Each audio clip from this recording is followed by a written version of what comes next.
Welcome to topic 9.3 on conservation of electric energy. In this fourth video, we're going to look at a charged particle that's being launched towards a charged sphere. And we're going to calculate how close to the charged sphere it reaches, and also what speed it would need to have to just reach the edge of the sphere. I'm Scott Seacrest, and I teach AP Physics C, Electricity and Magnetism at St. Francis de Sales School in Toledo, Ohio. So before we look at the problem, let's review the key concepts that we're going to need as we do this. If we have a closed, isolated system where no energy is being transferred to or from the system, and the only forces that are acting are internal forces, in this case is going to be the electric force, which is a conservative force, then the change in kinetic energy for the charged particle that's moving in the electric field can be used to calculate the change in electric potential energy of the charged field system. The change in kinetic energy will be the opposite of the change in potential energy. And then that change in potential energy of the system can be related to the change in electric potential between 2 points. That change in electric potential energy of the system equals the charge that's moving times the potential difference between the 2 points that it moved between. In this, we're going to have a uniformly charged sphere. And a key idea for a uniformly charged sphere is when we're outside of the sphere, the equations for the electric field and the electric potential are exactly the same as that of a point charge, where all of the charge is concentrated at the center of the sphere. And so when we're outside of the sphere, the electric potential due to that charged sphere is going to be K times the charge of the sphere divided by the distance from the center of the sphere. So let's look at an example. We have an electron that's being fired towards a charged sphere. The electron has a charge of negative 1.6 times 10 to the negative 19 coulombs, and it has a mass of 9.11 times 10 to the negative 31 kilograms. And it's fired from very far away, essentially infinitely far away, towards the glass sphere that has a radius of 0.05 meters, and it has a charge of negative 1 times 10 to the negative 7 coulombs, uniformly distributed throughout its volume. So this negatively charged sphere is going to repel the electron. It's going to slow it down and eventually stop it and repel it. If the electron is given an initial speed of 2 times 10 to the 7th meters per second, we want to calculate how close to the sphere it gets. So we release it, it's going to go, it's going to eventually stop, and then it's going to move away, and we want to calculate what that distance from the surface of the sphere is. So first, let's kind of look at the idea of conservation of energy. When it was very far away, the kinetic energy was really big and it had no potential energy. The potential energy of the system was zero because the electric potential infinitely far away was zero. And as the electron gets closer, it's losing kinetic energy, but as it loses kinetic energy, the system is gaining electric potential energy. And eventually we reach a point when the electron is stopped. And so the total energy has to equal the electric potential energy of the system. And then as it starts repelling back the other way, the potential energy of the system goes down and the kinetic energy starts going back up again. And so we're going to be looking for what point has the electric potential energy of the system equal to the initial kinetic energy that the electron had. So we first have to calculate what the change in kinetic energy of the electron was. We take the final kinetic energy, which is zero because it's stopped, minus the initial kinetic energy, 1/2 times the mass of the electron, 9.11 times 10 to the negative 31 kilograms, times the initial speed, 2 times 10 to the 7th meters per second squared.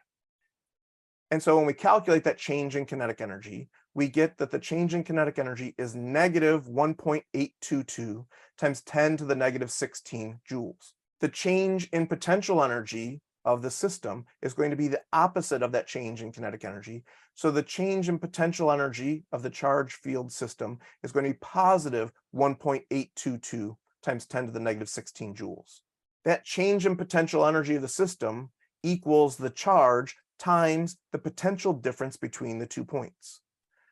And so that change in potential energy of the system, positive 1.822 times 10 to the negative 16 joules, equals the charge of the electron, negative 1.6 times 10 to the negative 19 coulombs, times the final electric potential minus the initial electric potential, which is zero. or we get that that final electric potential, the electric potential at the point that it stops at, needed to be negative 1138.75 volts. We now can use that electric potential to figure out how far from the center of the sphere it is. The electric potential due to that charged sphere is given by kq over r. So negative 1138.75 volts equals 9 times 10 to the 9th Newton meter squared per Coulomb squared times the charge of the sphere, negative 1 times 10 to the negative 7 coulombs, divided by r, the distance from the center of the sphere. And so that gives us a distance from the center of the sphere of 0.7903 meters. If we wanted to know how close to the edge of the sphere it gets, we have to subtract off the radius of the sphere, and we get that that distance from the edge of the sphere was 0.7403 meters. Now we're going to take that same electron, we're going to fire it from very far away, and we want to figure out what speed it needs to have to just reach the surface of the sphere. We want the speed to be 0 just as it reaches that surface before it starts moving back the opposite way.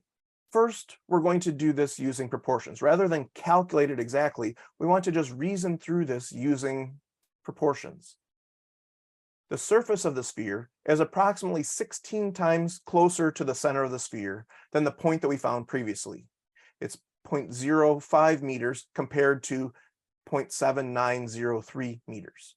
This means that the electric potential at the surface of the sphere is about 16 times larger. The potential due to the sphere is kq over r. So if that distance is 16 times smaller, then the electric potential is 16 times bigger. That means that the change in potential energy is going to be 16 times bigger, and that means the change in kinetic energy is going to be 16 times bigger. So the initial kinetic energy of the electron needs to be 16 times bigger than the initial kinetic energy that the electron had in the previous case. And since kinetic energy equals 1/2 mv squared, if the kinetic energy is 16 times bigger, that means that v squared is 16 times bigger, or that the speed is about 4 times bigger than the original speed. Now let's actually put in the numbers and see if this matches up. So we first calculate the electric potential at the surface of the sphere. So it's Coulomb's constant, 9 times 10 to the 9th Newton meter squared per Coulomb squared, times the charge of the sphere, negative 1 times 10 to the negative 7 coulombs, divided by the radius of the sphere, 0.05 meters. And so that electric potential at the surface of the sphere is negative 18,000 volts.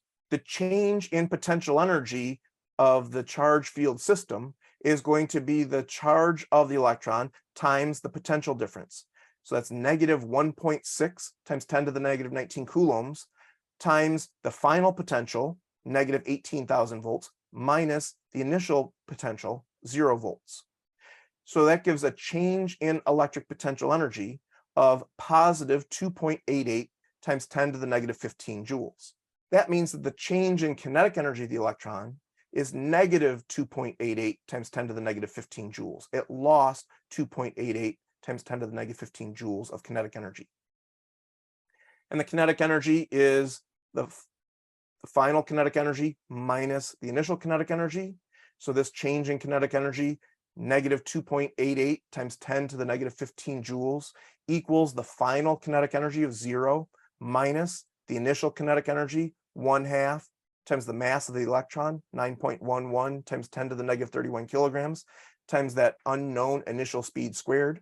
And if we solve for that initial speed, we get 7.952 times 10 to the 7th meters per second. Or this is about 4 times bigger than the speed in the first scenario. The speed in the first case was 2 times 10 to the 7th, 4 times that would be 8 times 10 to the 7th. And so we have 7.95 times 10 to the 7th, which is approximately 4 times greater. It's not exactly because the distance wasn't exactly 16 times closer, but it was close. So what should we take away from this? The change in kinetic energy of the charged particle can be used to calculate the change in electric potential energy of the charged field system.